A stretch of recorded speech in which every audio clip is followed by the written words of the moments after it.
Holocaust. Even today, it is a word and a memory that strikes fear into the hearts of Jewish people. During World War II, it was a reality. While some escaped, most were destined to endure the horrors of this dark period in human history. Of the more than 6 million Jewish people who died, 1.5 million were children. Zvi is one of those who survived. His story, in the early stages, is reminiscent of the biblical book of Esther. God is not consciously represented, yet he is obviously present and at work.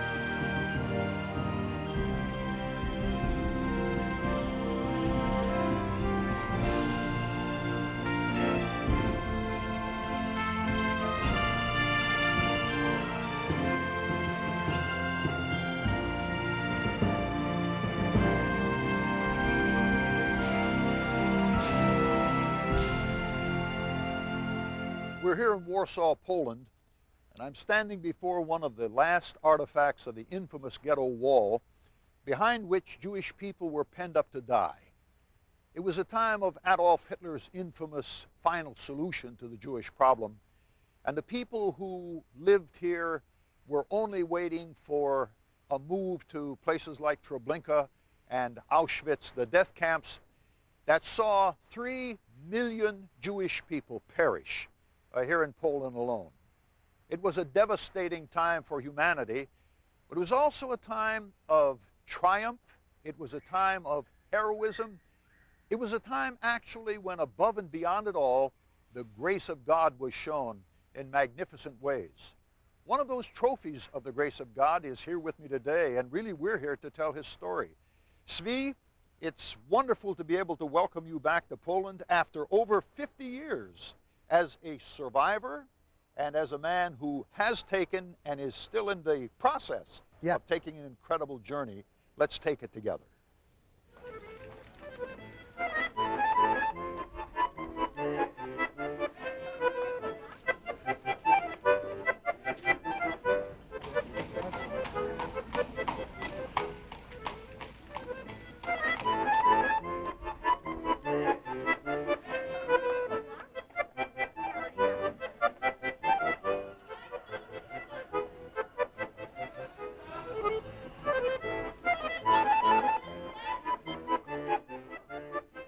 Born Heinrich Weikert in Warsaw, Poland, his name would be changed to hide his identity.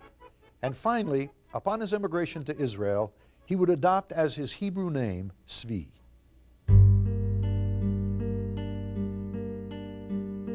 For many years, Mendel and Ruth Weikert lived happily with their 5 children in a quiet neighborhood in Warsaw. In 1939, as the Nazi war machine rolled into Poland, their lives, like their country, were cruelly shattered. Within weeks, Zvi's 3 older brothers, Arthur, Hirsch, and Jacob, were taken by the Nazis and transported by train to Germany. There they were put to work as forced laborers. As Hitler's intentions became clear, the Weikerts spent anguished hours plotting a way to save their youngest children. The outlook for their daughter Tima was not bright. She would have to stay with them and share their uncertain future. But they had formulated a daring plan that might just save Heinrich.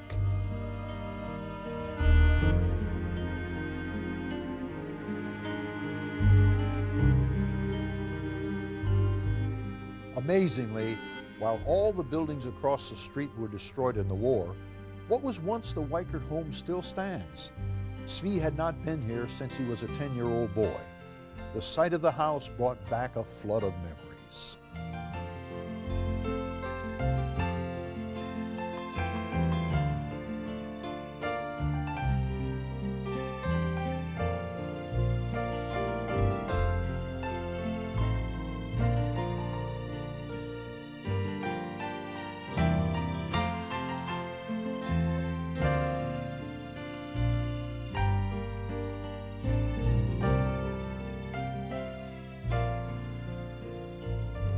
Zvi, this must be a very emotional moment for you. You've just come out of the house that was your home until you were 10 years old. What did you think when you went in the house and walked around? You know, when I was in the house, this is like I come for the morning. You know? Yes. This was not from joy I come. I come to think about what I passed. And when I come inside, I saw the picture, what I have not seen during 58 years. Yes. And this is the first time you've been back to this house? The first time what I come here. Zvi, I know your mother was very precious to you. We have talked about her from time to time. Yeah. When you went in the house, what did you think about your mother? Tell us about your mother. You know, my mother was like every mother, she loved her children, and I was the youngest, and she, I don't know what for special love she had to me. And when come the war and start the hunger, what she, I don't know what come to her head, that she said that I will take you to the orphanage, and with those words I survived. We're here at the orphanage in Warsaw, where Zvi was brought by his mother as a 10-year-old boy through the gate and up the path then. She disguised his identity so that no one here would know that he was Jewish and took him to the orphanage. Zvi, it was a bad beginning for you. The beginning was very hard. The first time in my life to separate from the parents. She brought me, shall I be survive?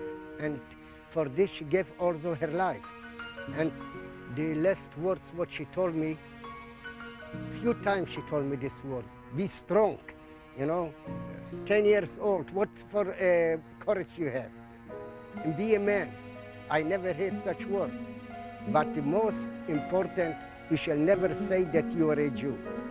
But not worry, with all this, once in a week I will come visit you. And of course I was quiet.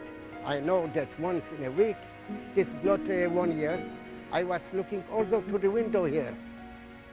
And when your mother went through that gate and left you that day, from that day till now, you've never seen her again.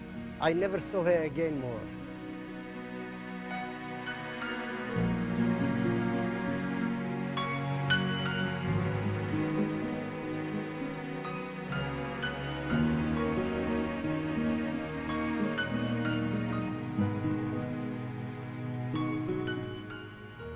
Orphanage life was hard for the young boy, but he heeded his mother's words and remained strong, never allowing the tears to show. The time at the orphanage, however, proved useful. He learned the German language, an invaluable skill that would save his life on many occasions. Not long after he came to the orphanage, the boys were taken to Berlin to be trained with the members of the Hitler Youth. Fortunately, because of his small stature, Zvi was rejected from service and given a return ticket home. Upon his arrival in Poland, he began to search in earnest for his family. By the time Heinrich arrived back home, the Jews of Warsaw and the surrounding countryside had been forced into the infamous Warsaw Ghetto. In such extremely overcrowded conditions, as one would expect, starvation and disease were rampant. It was nothing more than a place of death and despair. But for Heinrich, if there was any hope of finding his parents, he would have to look in the ghetto.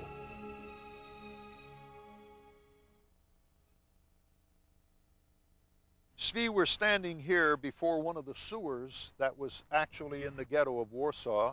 You came in through these sewers with other children carrying food often, but when you came, where did you come from? How far? This is about 200 meters from the police site. Underground? Underground. This was not only underground, but this was in the sewers. In the very sewers. And it was very bad air and stink, and also many rats. Yes. But I was not thinking, all my mind, it was in the first time, how I will find my family. Yes, so when you came looking for your parents, did you find them? I don't find no one, because when I ask people here, and especially one whom I know, where maybe you saw my father or mother or like this, what they told me, he was smiling to me. Even he was near to die because he was skeleton. He told me, you see, here is no father, no mother, no sister, no brother. You can keep yourself how good is. If not, you see me, you see the garbage, that means the bodies. Tomorrow, after tomorrow, you will be thrown out on the garbage. So it's better for you keep yourself. Yes. Now, when you came out of the sewer, the first time when you came, and you looked at this place, which is now a beautiful park, Now, what did you see? when I come out from this place, I couldn't see these parks. That was streets, thousands of bodies dying, skeletons walking on the street and shouting for help. And you look on them, you couldn't help. So I decided also to risk with my life, like the other children, and we done what we can to help the others, and we were not thinking about our life also this time. Heinrich made the trip through the rancid sewers many times, bringing food to those inside and searching for his family. But after a time, the route through the sewer was discovered and the entrance sealed. Heinrich was now trapped in the ghetto.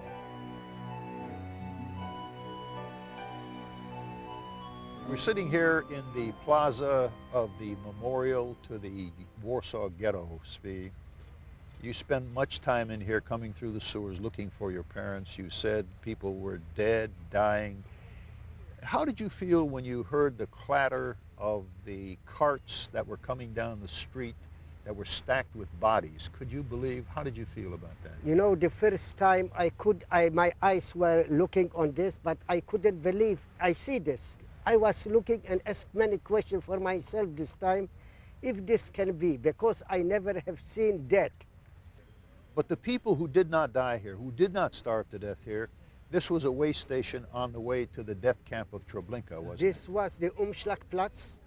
They took them and they brought them to Treblinka and Majdanek, not Auschwitz, not other camps. Straight from the train to the gas oven.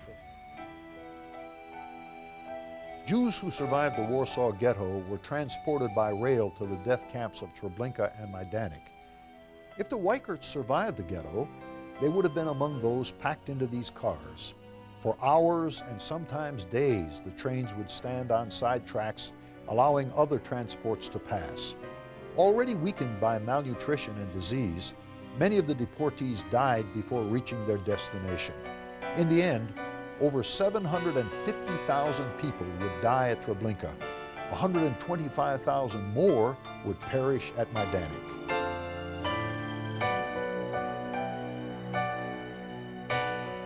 See, we're standing here in a boxcar that's littered with debris. But over 50 years ago, this car was filled with another type of debris. The Nazis regarded Jews as less than humans, and they crammed them into these boxcars and hauled them to the death camps. It's a somber thing to come in here and look at this and think about what happened in such cars as this. To me, it's a terrible thing. But what must it mean to you? Yes, I can understand this feeling for you, but my feeling is not the same feeling as yours. You feel that you read the books, you saw the movies, could be. But my feeling is another way. I passed this. My family passed this. My family went through the Holocaust. And the sole purpose in bringing these people on these cars was death. The heat in this place from probably 200 people, men, women, and children, was not only unbearable, it was lethal to many people. We stand here today and we look out and we see a bit of sun out of this window. Yeah. But these windows were sealed for the people whose death was sealed in the death camps. You know, the windows, what you see now, this is here open. But in the time when they brought the people to the death camps, no windows. The windows were closed with iron, no air, nothing. And they put people like sardines inside. And the odors and the memories never die. Yes, this is it.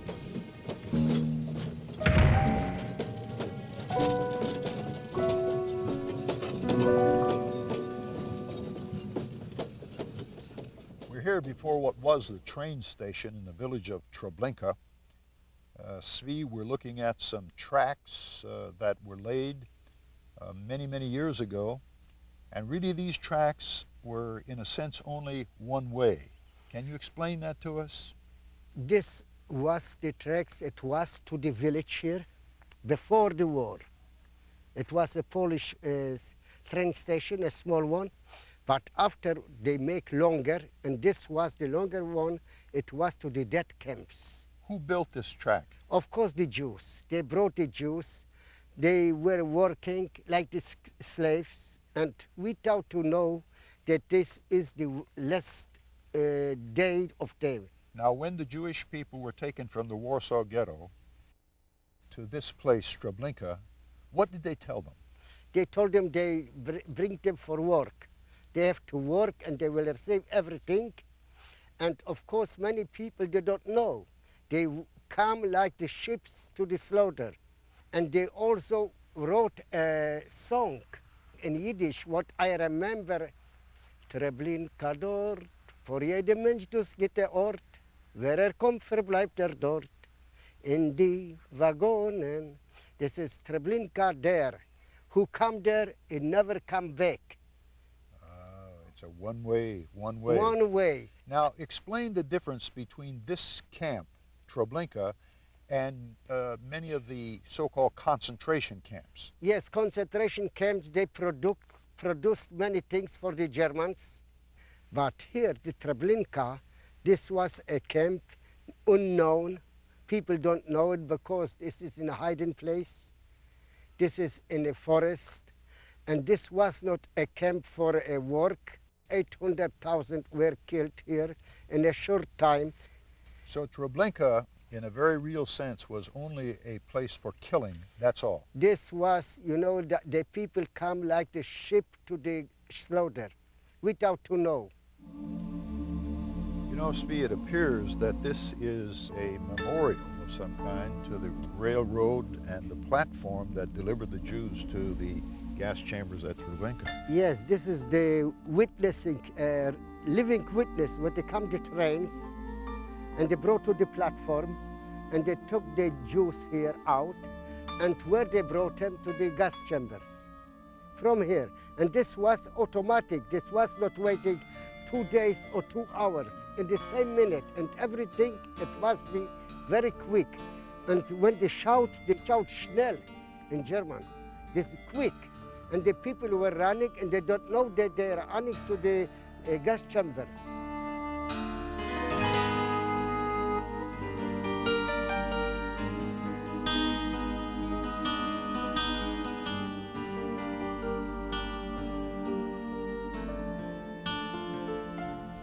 We're standing before this massive monument here at Treblinka, this terrible place. As we were coming up to this monument, we saw etched in stones down by the road the names of the countries from which the people died who came to this place. Now we're standing literally in a sea of stones around us, Zvi, very big ones. So what do they say to us? What they say, they represent those people who are not more. They represent those die, and the stones are living until now. They will represent maybe generations of generations.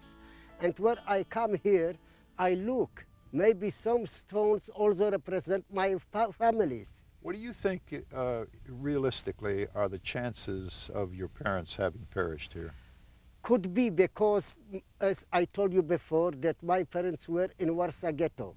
In Warsaw Ghetto, that was only one direction with a train to Treblinka. This was the one way what they brought them here. The stone monuments, they can say everything. They don't have to speak. This is a living witness.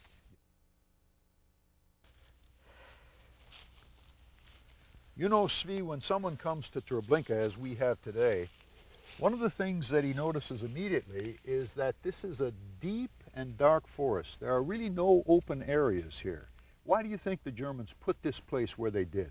Because this is the deep, dark forest they brought here, that the secret will not go out to the world.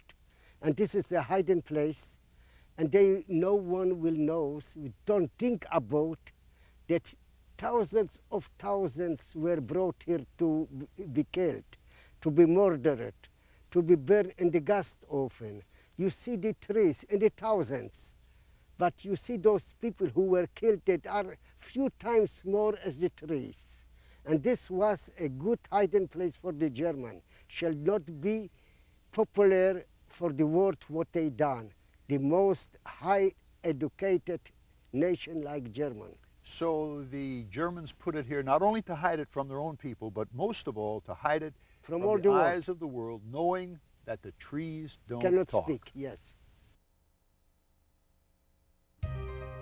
As his body slowly wasted away, Heinrich knew he could not stay in the ghetto. His options were reduced to two: die of starvation or risk being shot attempting to escape. One night, realizing it was his only hope, he jumped the wall. When you came over this wall, Zvi, you were only a boy. Yeah. How old were you then? I was about 13 years old. And this must have looked like a formidable obstacle for you to get over. You know, what I had one hope is to come on the wall and jump down. But to jump down, I was sure that 99.69 I will die. But this wall was patrolled by Germans, and when you jump down between them. They were sitting and they were surprised when I jumped. They don't know what to do.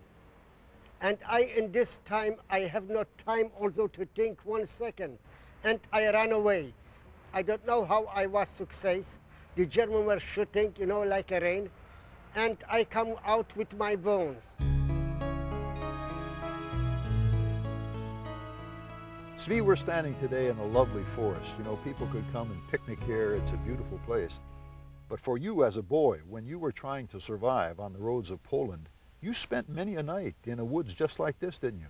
I spent many nights because I was hidden from the Germans, but I have to be survived. How?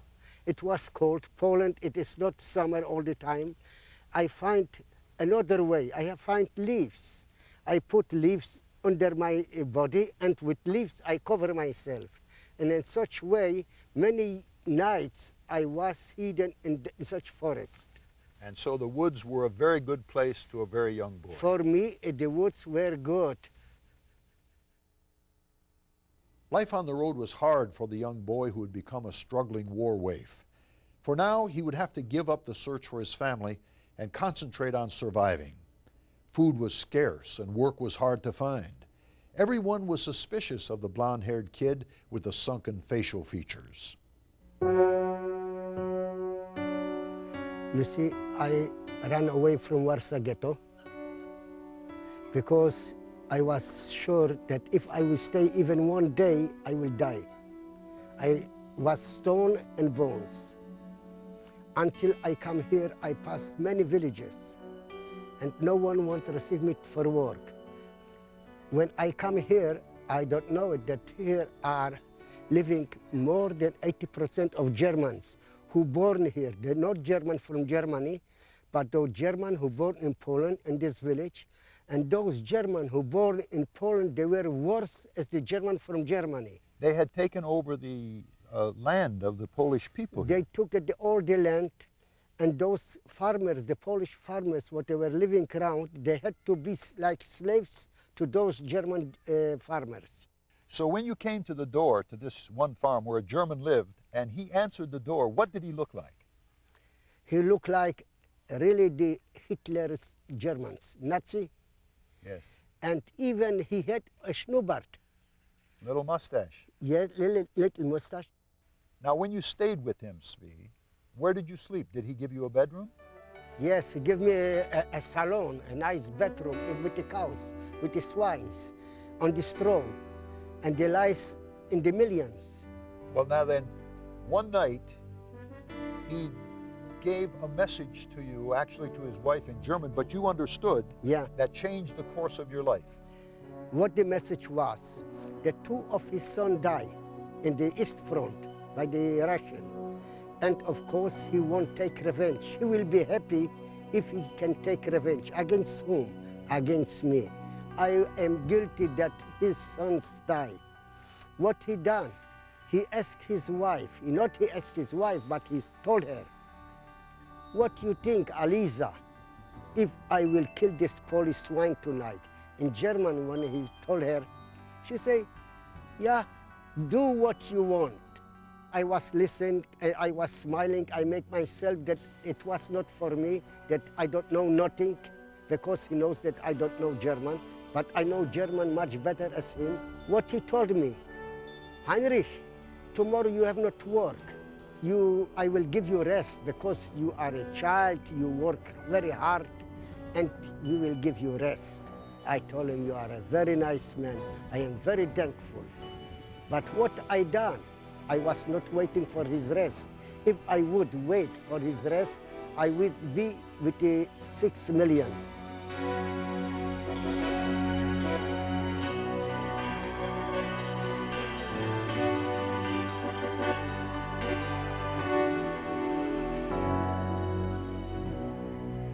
When you were living with the Adolf Hitler look-alike, there was one thing he did for you that was very important. Yes, he come to me, he told me, you have documents? I told him, no. Why? Because, you see, I am a child, I don't know. I never had documents. So, and he brought me to one place, make me a picture. I give him also my name, the date of my birth, the name also not my name, it was false name, a Polish name. Yes. And he, because he was very famous by the Nazis, he come to the government on the horse. In half hour he brought me the document. But for a Jewish boy who was keeping the cows, that document meant life. This give me life, because you know, without document you cannot move 1 meter. On every step where you are going, the German come, the Gestapo, the SS, every place, Ausweis, documents.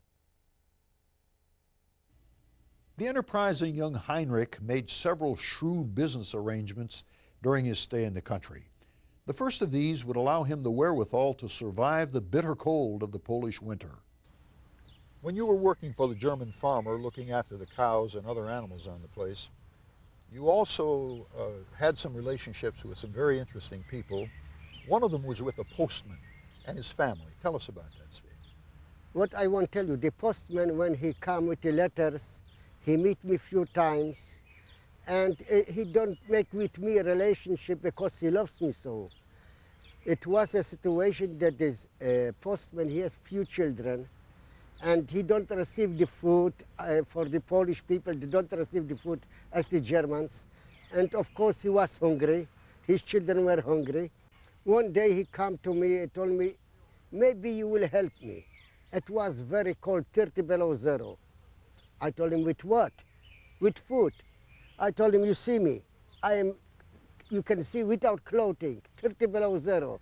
Lice eating me from all sides of the body. How can I help you now?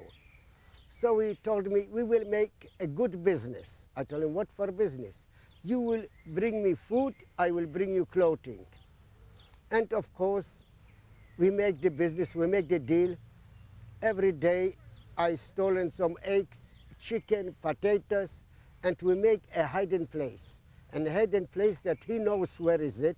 It is like here the tree, you can see here, a hole inside. No one saw it, and he know the place. And every time when he come brought clothing, so he took the food and he put the clothing. And this was the deal, and this was the relationship what we had with one with another. And you helped that man get through the war, and he helped you get yes, warm. in such way. Yes. Zvi, behind us is the Vistula River that runs through the heart of Warsaw. Yeah. And almost through the entire country of Poland. You crossed this bridge like these trucks and cars are passing the bridge today many times. Many times, yeah. In and out of Warsaw. You were going out to find food, back in to look for your parents. Yeah. But one occasion, you were coming back to Warsaw, you saw some fire in the sky. Tell me about that. Whole the Warsaw was burned. The ghetto Warsaw after the Polish Revolution, there was no house, it was not burned. And when I have crossed the Vista, this make me very, very upset what I have seen. And I couldn't forget this. This picture, what I see, a fire is a fire, but what I saw, the bodies, how they were burned, you know, like you put on fire some meat and make a picnic. Yes. So the people were burning on the fire. So while you were watching the fire of Warsaw, the burning of a city, there was more burning than a city. There was a burning that was going on deep in your heart. Yes, I was watching, not because I want to see the fire or to see a nice cinema. I was watching from pain.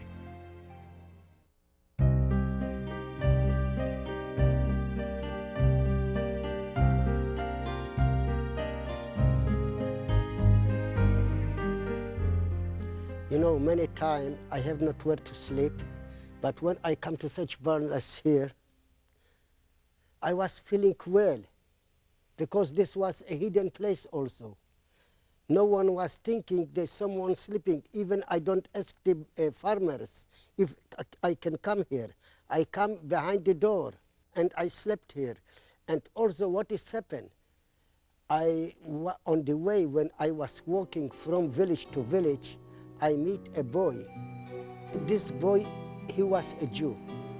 And when I start to speak with him, he don't want to speak with me, he want to run away from me. But I told him, you see, I am a Jew. I don't believe you if you will not speak Yiddish. And I spoke with him Yiddish also. So he started to receive more confidence to me. And of course, we start to go. And I couldn't go with him in the day, because everyone will know that he is a Jew. He was in my age, but after all, I was feeling that I am responsible of him. I want that he shall stay by life. And what has happened, this boy, I couldn't understand. From one side, I understood him that he loved his parents. He ran away from ghetto. And now he wants to come back to his parents. In the ghetto? To the ghetto. Yes. He was on the police side. But what he told me, you know, I cannot live life, so I have to go to visit my parents. I told him, you see, I was suffering in Warsaw ghetto. That was the worst place under the sun. And I come out. Until I come out, they shoot after me like rain, the bullets. And now I am here, so you want to put myself in such ghetto like Warsaw ghetto? I will not going. So he told me, you know, I want to visit only my parents and I will come. I told him, no, you go to die. He come to a kiosk. Yes. And this one who sell a newspaper, tobacco. Like a newsstand. Yeah, and this man, he has also a box what he put the money for the papers from this. What he done, this boy, he stolen the box and he start to run. And the man ran after him. And the boy don't saw that he fell in the hands of the Gestapo. Ran right into a policeman? Into his hand. Oh. And when the Gestapo, the police also saw him, his face, quick they could understand that he's a Jew. I was about 20 meters from him. I have seen this, the child couldn't speak even. They make him, you know, like nothing. And of course, I start to go by myself. And where I come back to Warsaw. And I cross the Wisla, the river. I come to work by a Polish farmer.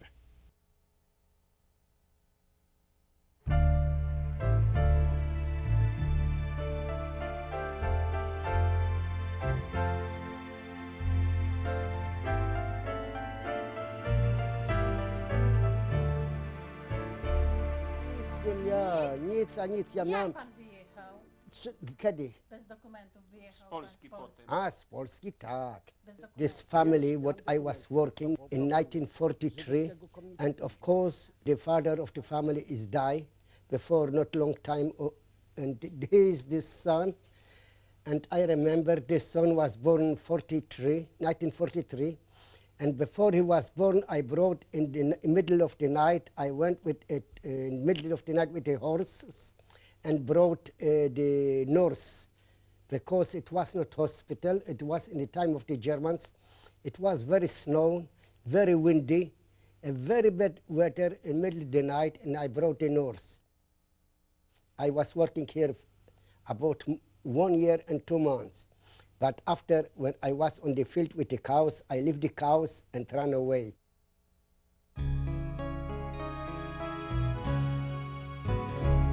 Zvi, memories, memories. We're here at the old train station in Warsaw as you knew it when you were a boy. When I knew it, you know, this is 54 years back. But this was, I can say, for a long time, my hotel. I was sleeping in the train station. I was sleeping in the wagons. And of course, from other side, it was also what gave me food.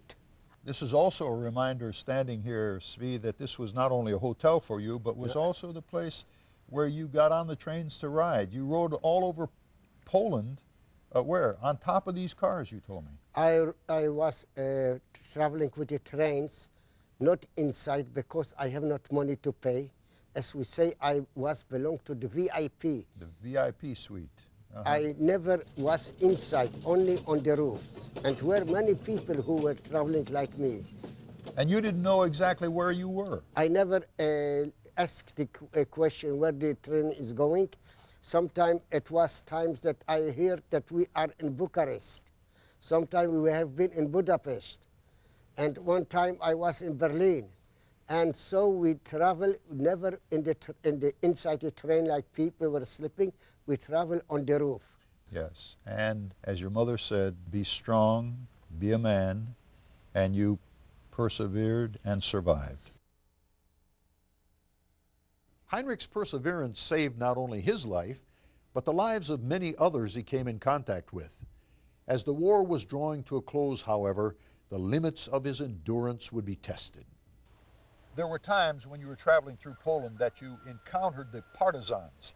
Once they gave you a job. These wires remind me of it. Tell us what they offered you.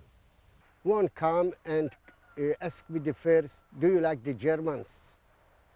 I was surprised, such question. Maybe he belonged to the Gestapo. Maybe he belonged to the Polish underground. I couldn't understand, but I played this time with my life, like a lottery of my life. I told him, you see, I don't like them, and you want, shall I kiss them also? So he told me, I love you. And of course, this word, I love you, I was thinking what for price I will have to pay for this word, I love you. And he gave me a wiring cutter, and he told me, you know, there is not far from here, there are many telephone wirings. If you will come there, there is the Hermann Goering's Division, headquarters, the Gestapo. You put the telephone wiring like them here. And when they will catch you, no one say that, shall never say where from you come or who sent you. I was not afraid. I don't know what is happening with me. I was so full of courage. I took it, the wiring cutter. I come, I cut it all the wirings. And I was sure that no one saw me. But when I come down for the pillar, come a Gestapo one of the, with the blue uniform, and he surprised me. And of course they brought me to the headquarters of the Gestapo. I told him, you see, I find the wiring cutter, and this is what I done, I make a sport. I don't tell them who sent me nothing. So they have seen that it's not, they cannot know nothing from me. So they start to beat me. They don't lost 1 centimeter of my skin. All was with blood. Many times I lost my conscience. So they push water on my body, and again the question, again the answer, the same answers. And I was near to die. You thought you were going to die, did you? Yes. So when I come out, one old lady, she saw me, so she was looking and she asked me, who done this to you?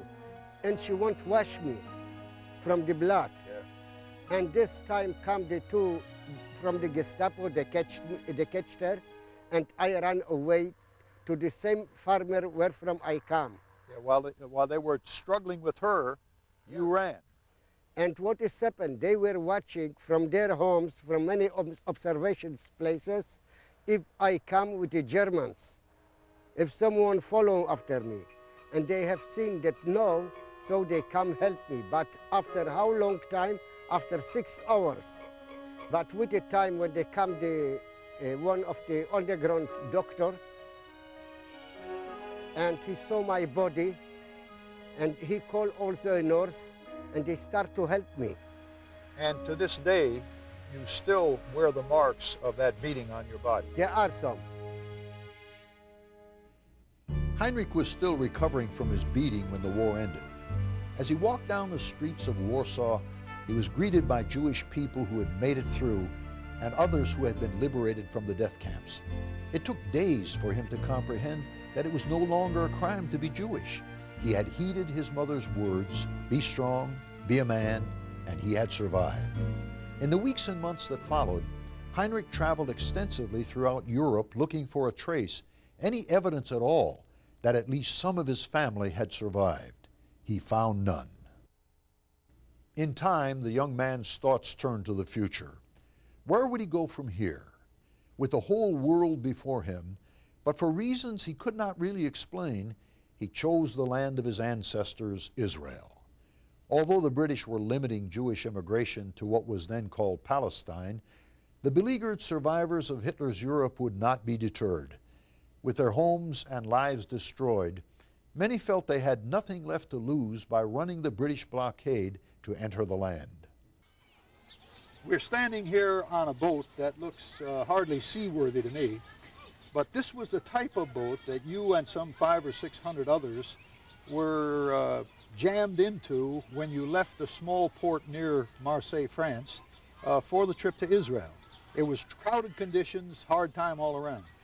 We come here on the boat. It was a boat for a fishing boat, a yacht, we can say. Yes. But we come on the boat, 500, 600 people. And we come on the ship, and the ship were coming down and down. We were near to be sank. And we were on the ship 14 days.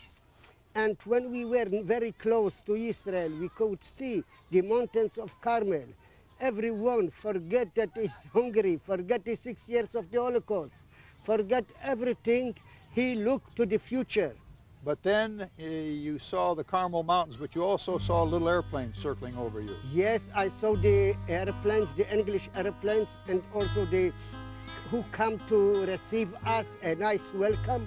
They come, the English cruisers, what they jump on our ship, and they take us to Haifa, and from Haifa to Cyprus. So you went from this ship, after you thought you were home, into an internment camp and back behind the wire in Cyprus. Yes.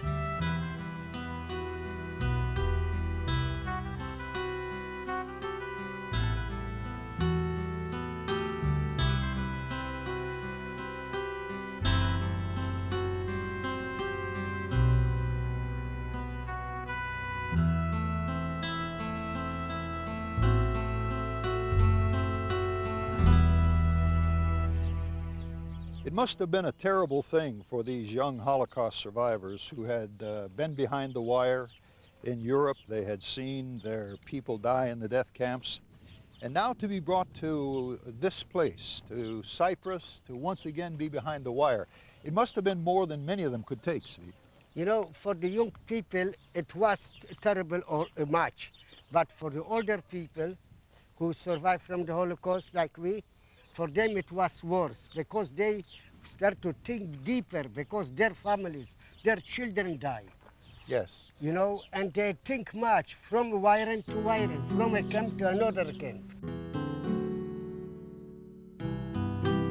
You were interned on Cyprus for 7 months and you Yeah. lived in a barracks much like this. What did people do to pass the time? You know, we were living in a such barracks, 40 people. Every barrack, 40 people. Now it's so, but before it was bed to bed, very close. And our free time, what we done on our empty stomach, we training for the for army trainings. Learning to fight when you got to Israel. fight, when we will come to Israel, we will be soldiers. All ready to fight To whoever the fight enemy for would be. independence of Israel. Zvi, how did the people in the camp react when they heard that Israel had become a state and knew that you were going back home? Everyone was happy with a great joy also, and they danced. But from other side, they were thinking how we will have to pay, and this will be not with money, but with our blood. But everybody was happy when you left the barbed wire at Cyprus, got onto a ship, and you knew you were going home to stay. Of course, everyone was happy, and everything was forgotten. The past was forgotten this time because of the great joy. And for the first time after 2,000 years, you were going home to your own country. Yes.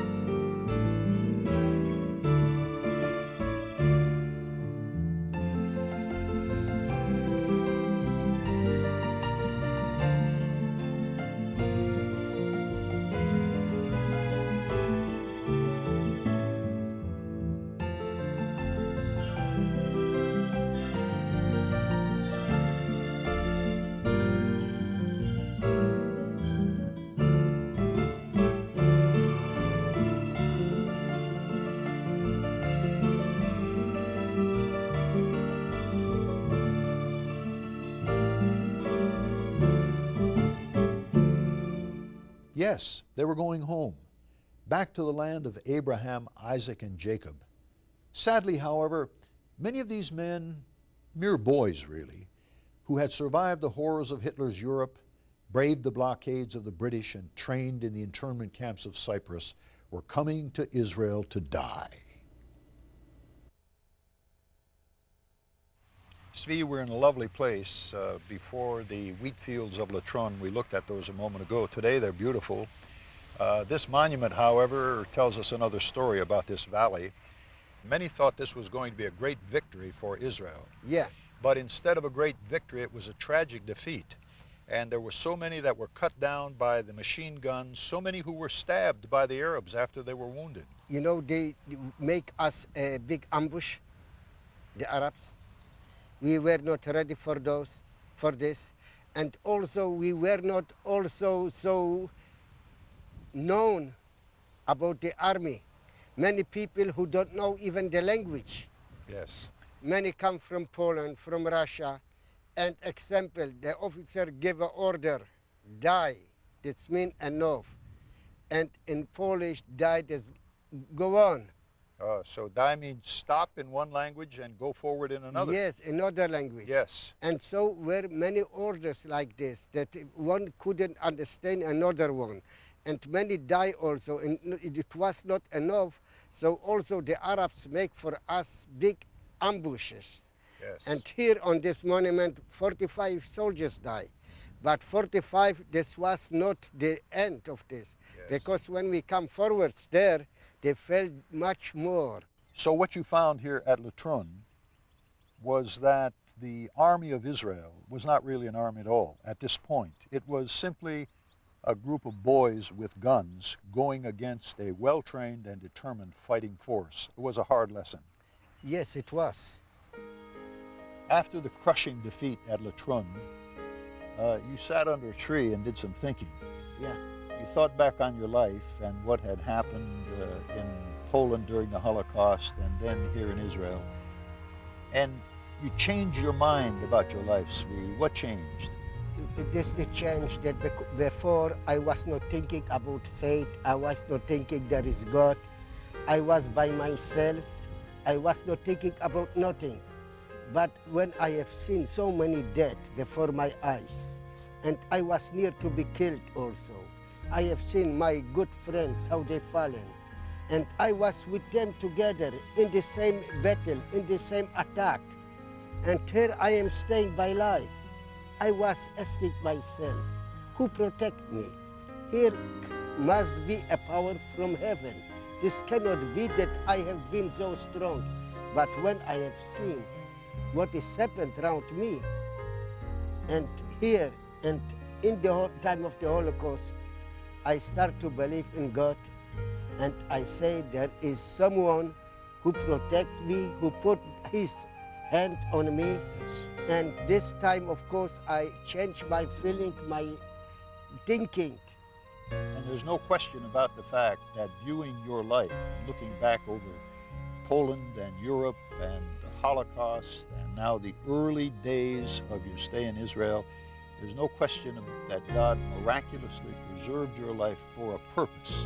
He wanted something to do with Zvi. So I am sure.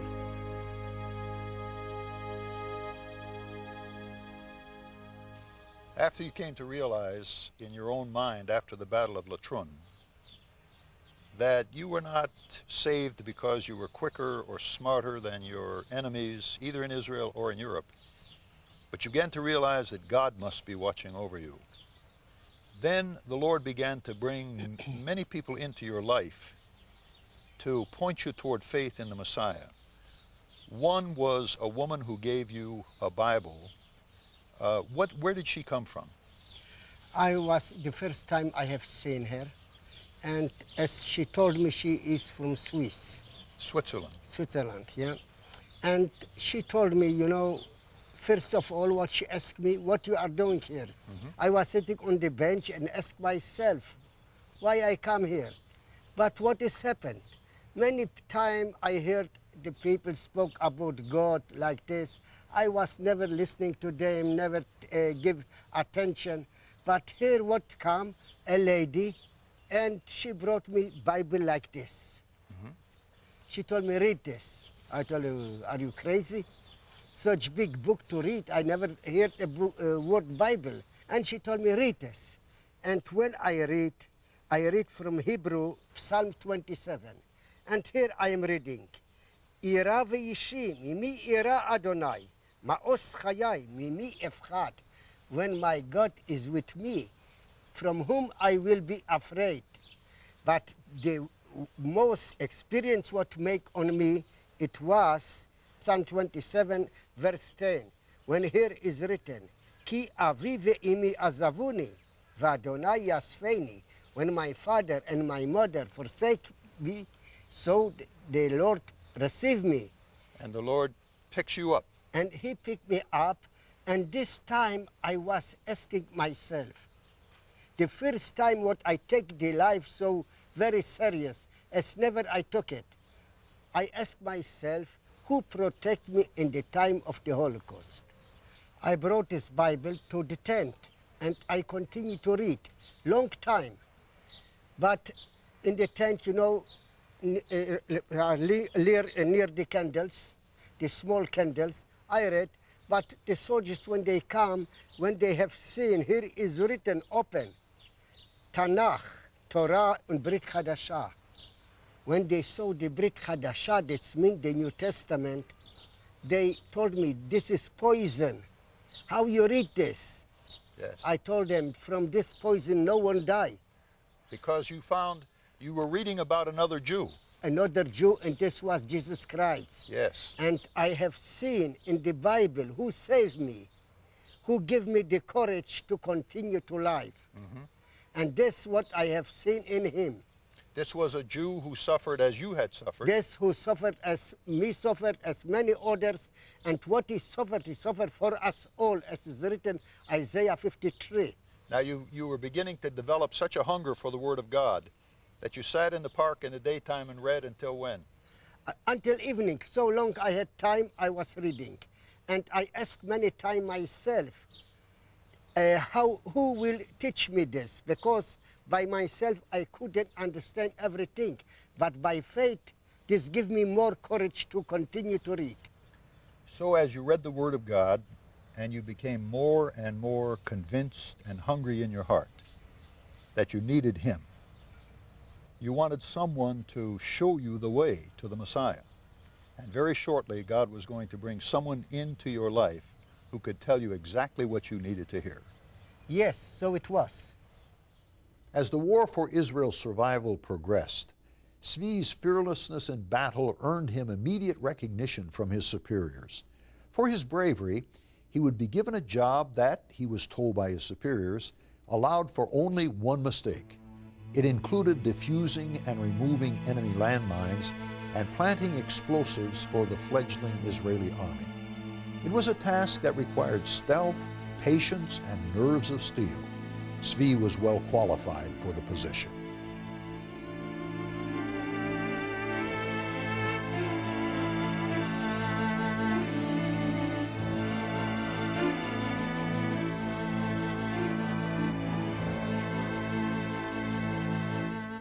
We're standing here looking at the city of Jerusalem. It's a very beautiful view today.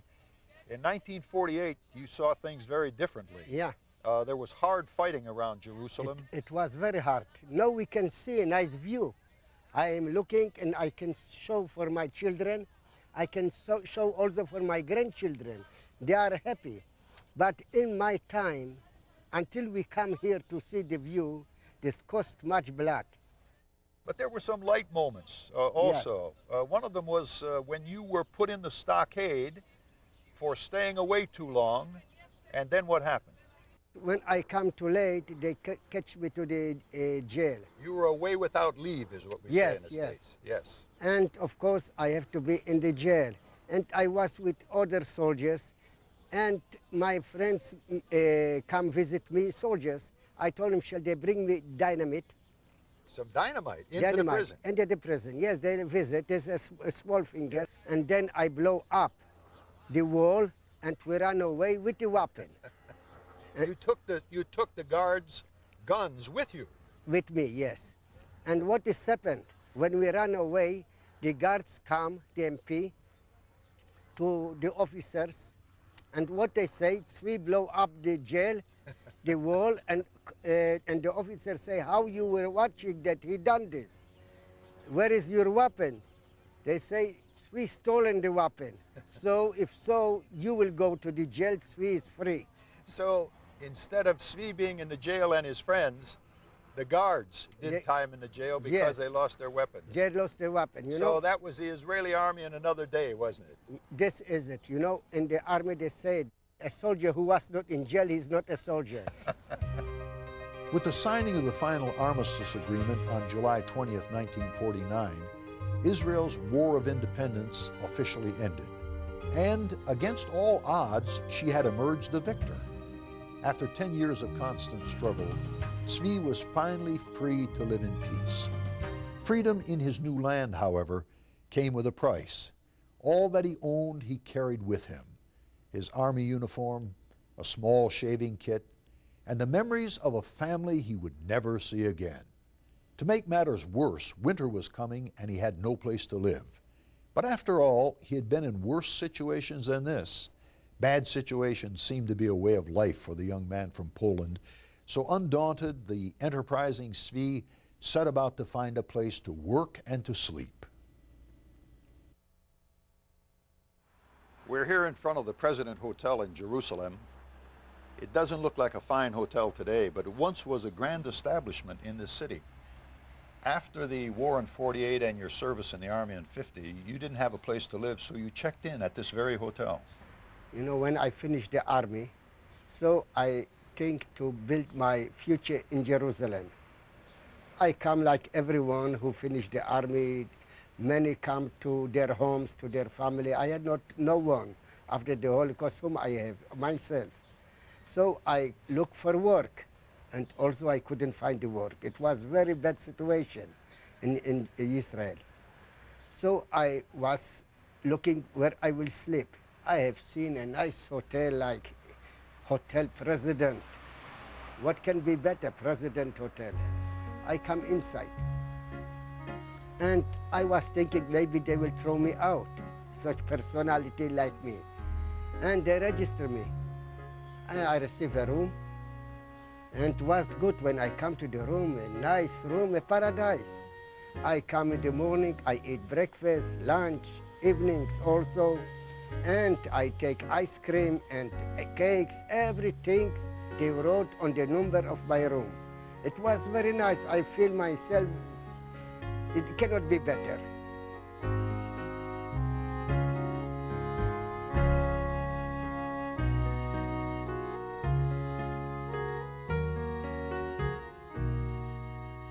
After 2 weeks, when I was here in this hotel, come a manager to me, and he asked me, how is the behavior to you? I told him, very nice. How is the food? Very good. So tell me, how long you want to stay in this hotel? So I told him, all the winter. He was smiling, I was smiling also. And he said, I am very happy that you like this hotel. I told him, I am also happy. So tell me, you know, you are 2 weeks here. Yes, I know. So go and pay 2 weeks what you have been, and 2 weeks what you will be. And you can continue to stay here in this hotel. But what is not so well, what is it? I have not 1 cent with me. Not a penny. No a penny, nothing. So he was listening to me and thinking maybe I make jokes. Yeah. I told him this is true. Wait 1 minute. He come to the telephone, he called the police. Then come 2 policemen and they brought me to my hotel, this means the jail. And I was in the jail also 1 week. After 1 week, I come before the court. And a judge was looking on me and he asked me, what you done? I told him I slept and ate. So he told me 1 month to the prison. I told him, thank you, you are a very nice man, much better as before. So he was a better judge for giving you a hotel, not the Grand Hotel, Yes. but another hotel for 1 month. The jail was for me a hotel also, Yes. because I have nowhere to go. So I finished 1 month and more. When I come out, start to be warmer because it was very cold this time. And after 1 month, I received also work and a place where to sleep. It was not a home, but in the transit camp, what's called in the Hebrew language, Mabara. So finally you had a home in Jerusalem, but not in the jail. Yes, a new home.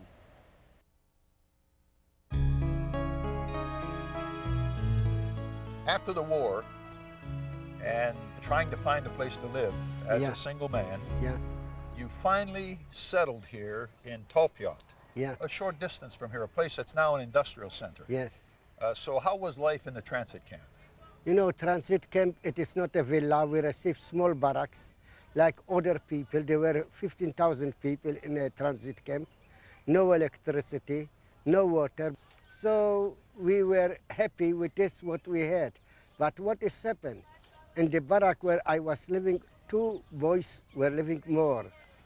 One day they told me, Zvi, is enough. We were working and you was eating. They want, shall I cook?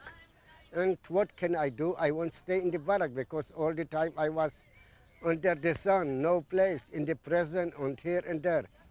So I start to cook. What I done, I took 2 kilo, this is about 5 pounds of rice.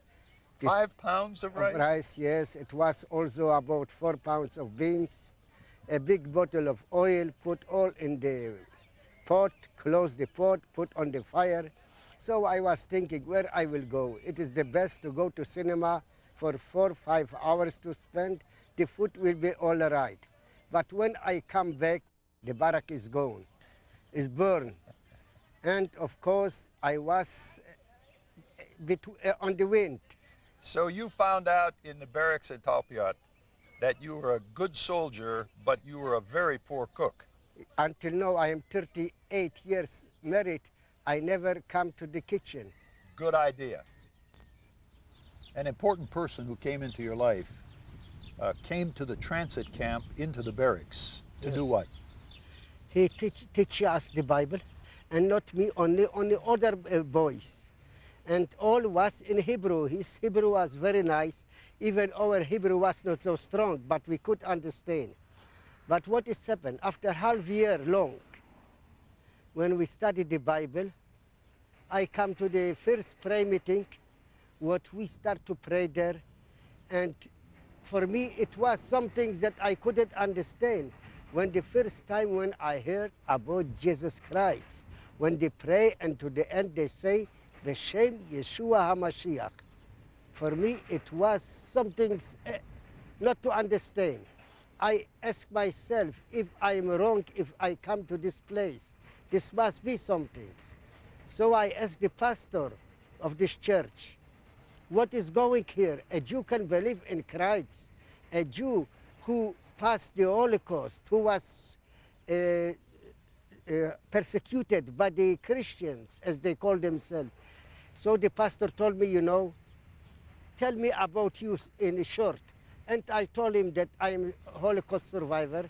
So he told me, you know, with you I cannot speak in a few minutes. You have to continue to come, and with the time you will understand. And of course I start to come, and this pushed me more and more like a magnet to this place. And what has happened? After this take me about 3 years, that I could understand that the Lord, the Jesus Christ, is my Savior. He changed my life, absolutely changed. And I can see a big joy in my life. This cannot be more. Even someone would give me, I don't know, the biggest treasure, I would not be such happy when I see this, what the Lord blessed me. As Zvi continued to read his Bible and learn about his newfound faith, the Lord would bring two more very important people into his life. The first was Dr. Victor Buxbazen, a Polish Jew who had earlier emigrated to the United States. The two first met at the church in Jerusalem while Dr. Buxbazen was visiting Israel. They struck up an instant friendship, and as time went on, Zvi began to look upon his newfound friend as a second father. The other was a beautiful young Persian Jewess named Naomi. For weeks, Zvi wanted to ask her to date him, but he also wanted to be perfectly honest about his faith. You see, Jews who believed in Jesus were few and far between in the early days of the nation Israel. Consequently, they were shunned by the majority of the population and severely persecuted by the ultra-Orthodox. Finally, Zvi gained enough courage to ask Naomi to come with him to the believers' meeting. She agreed, and after several months, she too would accept Jesus as her Messiah, and almost simultaneously, Zvi's proposal of marriage. After you and Naomi were married, you came to this place to find your first home and make a family, but it wasn't a villa. Of course, this was not a villa. This was one small room without water, without electricity. This was our small kitchen. Yes. Here were living 10 people, 12 people, 10 children with the parents in one small room. We were rich because we were living in a small room with one child. You know, even this was a small house, a small room. It was not a house as you think, no kitchen, nothing. But when our daughter is born, after all what we passed together, me and my wife, we were very happy with this, what we had. And this was actually, you know, at that time in Israel, the way people got started, wasn't it? This was the standard life of people like me. Yes. Zvi, when you became a believer, you had peace with God, but not peace with some of your neighbors. There was one man particularly who gave you a lot of trouble, didn't he? I, as a believer, want to have peace with everyone. This is what the Lord teach us, even to pray for those who persecuted you. And I try to do my best for them. But what has happened? He was thinking another way. When in the time when he received to know that I'm a believer, he started to fight against me in many ways. Now this man was an ultra-Orthodox Jew. Ultra-Orthodox Jew with a long beard. Yes. And he suffered, of course, in the Holocaust also. He lost all his family like me, but he couldn't forget to hate. The hate was not going out from him. Yes. And he tried to make me many troubles, and he done to me, to my wife, to my children. But with all this, what is happened to him, I don't know if from heaven, or I don't know how this is happened, that he received a heart attack or something like this. And with all this, what he make me the troubles, I brought him to the hospital. Now tell me what happened to him. You were in your house, you heard somebody fall. I heard a big outcry. I come to his home according to the voice. Mm-hmm. And when I come to him, I have seen him like a dead, fell down from the bed. Yes. And I was afraid that I will have troubles from the neighbors, that the neighbors will say that I kill him. But in the time when he opened his eyes, what he said in the Talmudic Hebrew, when he told me, Mechila. Mechila, that means forgive me. So I told him, because I believe in the Lord, I will take you and help you and shall know who bring you to, who give you the help. Now what happened to his attitude? How did he change after that?